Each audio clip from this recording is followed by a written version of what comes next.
Hello दोस्तों, नमस्कार। आपका स्वागत करती हूँ डीएनपी इंडिया में। इस वक्त की 10 बड़ी खबरों से हम आपको रूबरू कराएंगे। तो आइए शुरुआत करते हैं खबरों का सिलसिला।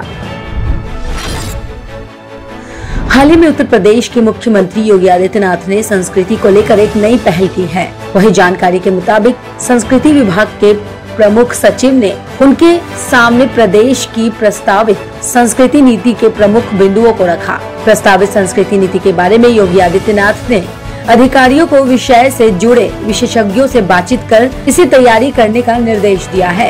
ये तो एक राज्य की बात है, लेकिन अब समय आ गया है कि संस्कृति को लेकर गंभीरता से विचार किया जाए और देश भर की एक संस्कृति नीति बनाई जाए। मानव अधिकार संगठन एमनेस्टी इंटरनेशनल और पेरिस की संस्थान फॉरबिडन स्टोरेज की ओर से किए गए एक दावे ने देश विदेश में राजनीतिक माहौल गर्मा दिया है कि इजराइल कंपनी NSO के पेगासस सॉफ्टवेयर से दुनिया के कई देशों के साथ भारत में भी 300 से अधिक लोगों के मोबाइल फोन को हैक करके जासूसी की गई है। जिस तरह संसद में मानसून सत्र के ठीक पहले ये सनसनीखेज दावा किया गया, उससे संदेह नहीं कि ये सिर्फ मानसून सत्र की कार्रवाई बाधित करने के मकसद से किया गया। हालांकि एमनेस्टी इंटरनेशनल ने ये साफ कर दिया है कि इसके दावे से इसकी पुष्टि नहीं होती है।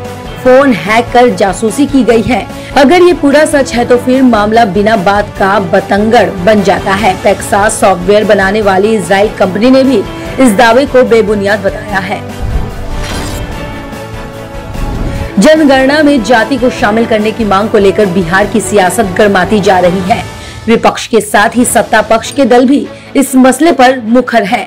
बिहार के एनडीए सरकार में शामिल जेडीयू और हमने इसके लिए आवाज उठाई है, तो राजद, कांग्रेस और जाप जैसी पार्टियां इस मसले पर सरकार को घेरने में जुट गई है। जातिगत जनगणना के मुद्दे को विपक्ष की ओर से भी गरमाया जा रहा है। केंद्र सरकार से पूर्ण विचार के लिए मुख्यमंत्री नीतीश कुमार के आग्रह के बाद नेता प्रतिपक्ष तेजस्वी यादव ने भी सवाल उठाया है कि अगर केंद्र ने स्वीकार नहीं किया तो राज्य सरकार क्या करेगी।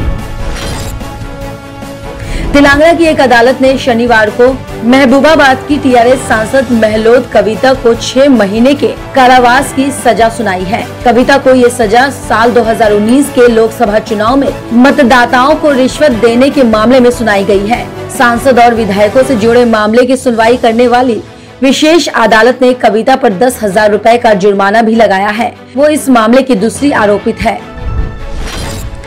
पेगासस जासूसी कांड का मामला अब सुप्रीम कोर्ट पहुंच गया है। सुप्रीम कोर्ट ने एक याचिका में इस मामले की कोर्ट की निगरानी में एसआईटी जांच की मांग की है।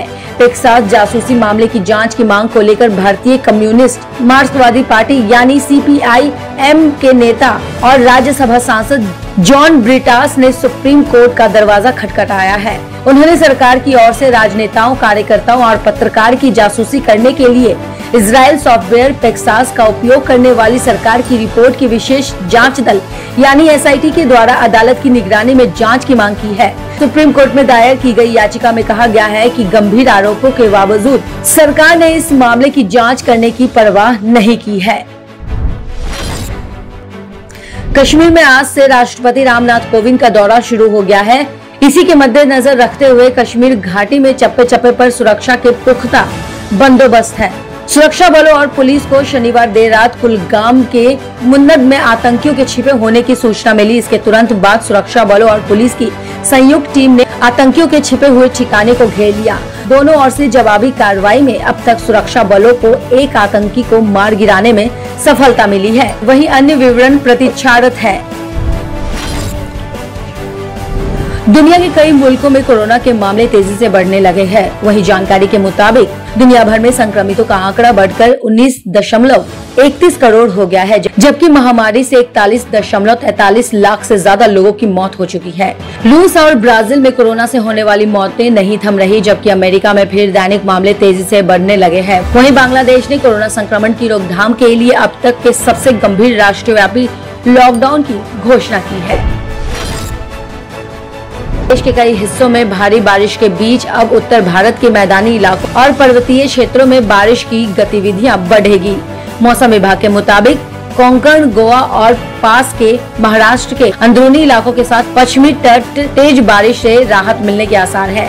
पिछले कुछ दिनों में महाराष्ट्र में भारी बारिश ने कई लोगों की जान ले ली है और कई इलाके पूरी तरह डूब गए हैं और संपत्ति को भी नुकसान पहुंचा है। खेलों के महाकुंभ ओलंपिक का शानदार आगाज हो चुका है। आज टोक्यो ओलंपिक का तीसरा दिन है। दूसरे दिन भारत ने अपनी मेडल टैली का खाता वेट लिफ्टर मीराबाई चानू के सिल्वर मेडल के साथ खोला। आज के दिन भी भारत की नजर पदक पर रहने वाली है।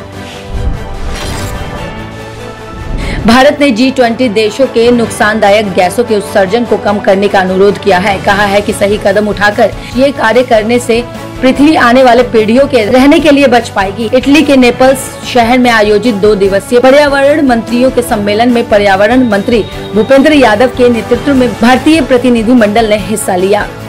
खबरों की और जानकारी के लिए देखते रहिए DNP इंडिया। तब तक के लिए नमस्कार।